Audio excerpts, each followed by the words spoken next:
जय श्री राधे राधे। माघ महात्म्य अध्याय 30। कल हमने माघ महात्म्य के अध्याय 29 में ब्राह्मण पुष्कर के द्वारा नरक में पड़े हुए जीवों के उद्धार की बहुत सी सुंदर कथा का श्रवण किया था। अब आगे की सुनते हैं।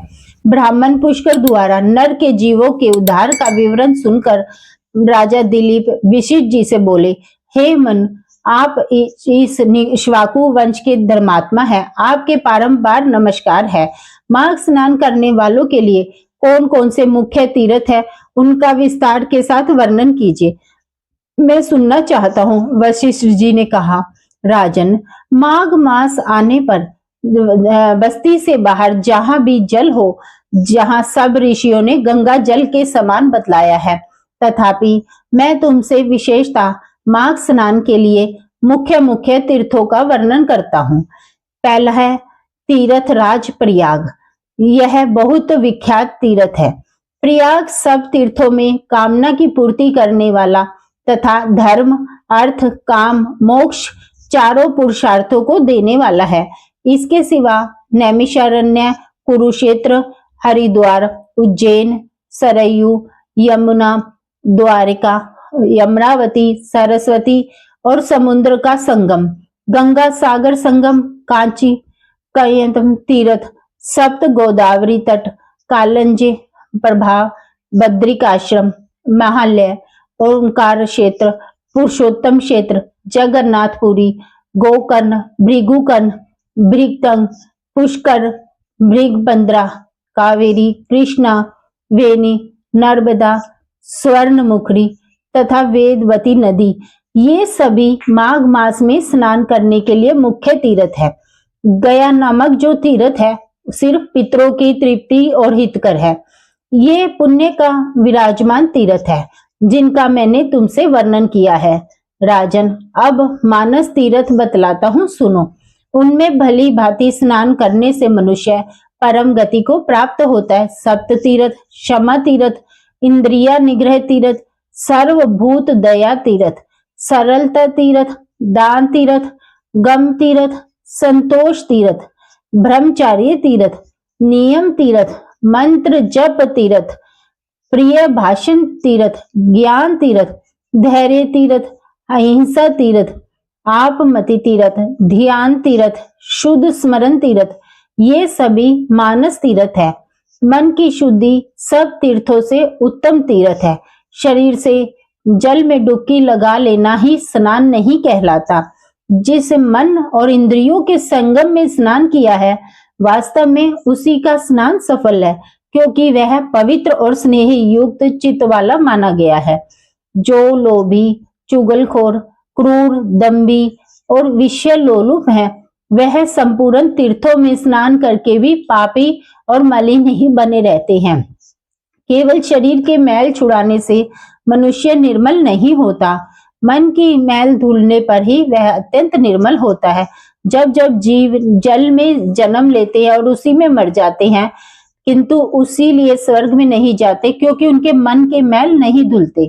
विषयों में जो अत्यंत आसक्ति होती है, उसी को मानसिक बल कहते हैं, और वैराग्य हो जाना ही मन के निर्मलता है।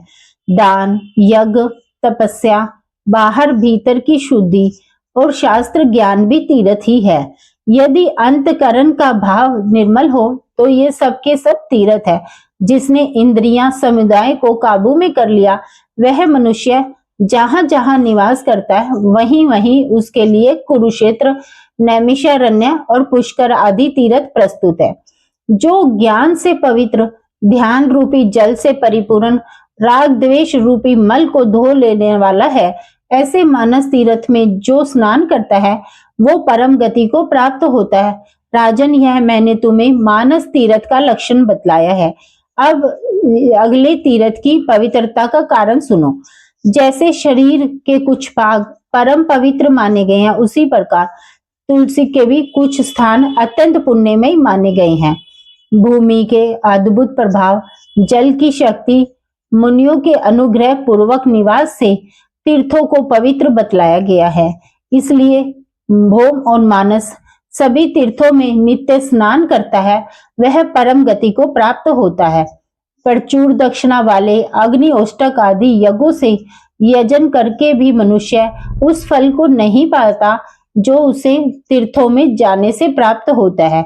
जिसके दोनों भाग, दोनों पैर, मन भली भांति काबू में हो तथा जो विद्या, तप, कीर्ति से संबंध हो, वह तीर्थ के फल का भागी होता है। जो प्रतिग्रह, निवर्त से जिस किसी वस्तु से भी संतुष्ट रहने वाला और अहंकार से मुक्त है, वह तीर्थ के फल का भागी होता है। श्रद्धा पूर्वक एकाग्रचित हो तीर्थों की यात्रा करने वाला भी, कृतघ्न यानी किए हुए उपकार को ना मानने वाला भी, तो वो भी शुद्ध हो जाता है।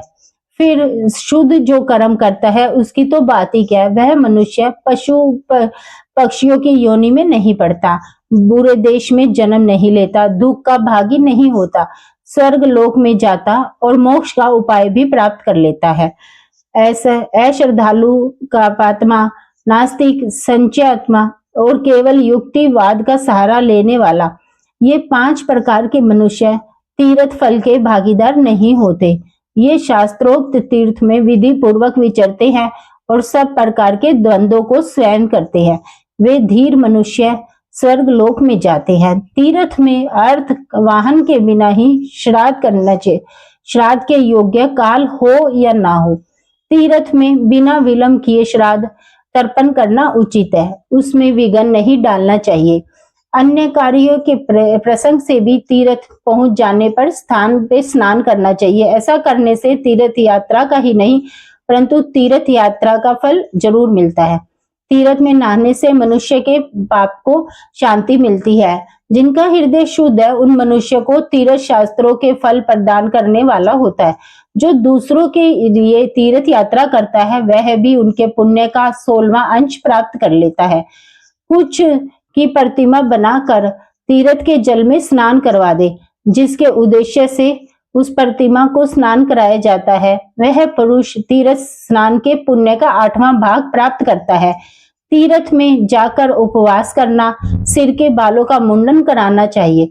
मुंडन से मस्तक के पाप नष्ट हो जाते हैं।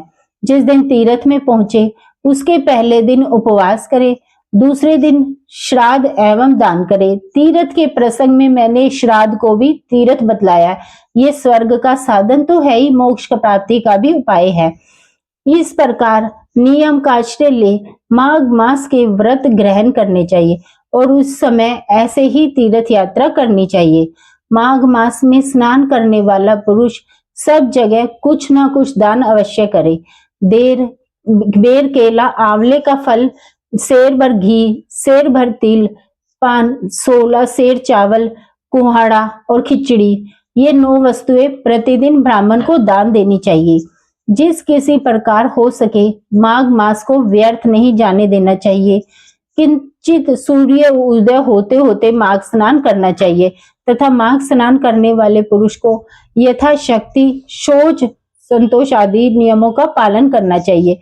विशेष का ब्राह्मण और साधु सन्यासियों को अपमान भोजन करवाना चाहिए। जाड़े का कष्ट दूर करने के लिए सूखे काट दान करने चाहिए। रूई से भरा शैया, गद्दा, पवित्र लाल वस्त्र, रुई, गद्दा, रजाई, जायफल, लौंग, बहुत से पान, विचित्र विचित्र कंबल, हवा से बचाने वाले मुलायम जूते, सुगंधित चीजें दान करें। माघ स्नान पूर्वक घी, कंबल, पूजन सामग्री, लाल अगर, धूप, बत्ती वाले दीप, भांति भांति के नैवेद्य, माघ स्नान जनित प्राप्ति के लिए भगवान महादेव की पूजा, इन सब चीजों से करें। माघ मास में डुबकी लगाने से सारे दोष नष्ट हो जाते हैं और अनेकों जन्मों के उपार्जित संपूर्ण पाप तत्काल विलीन हो जाते हैं।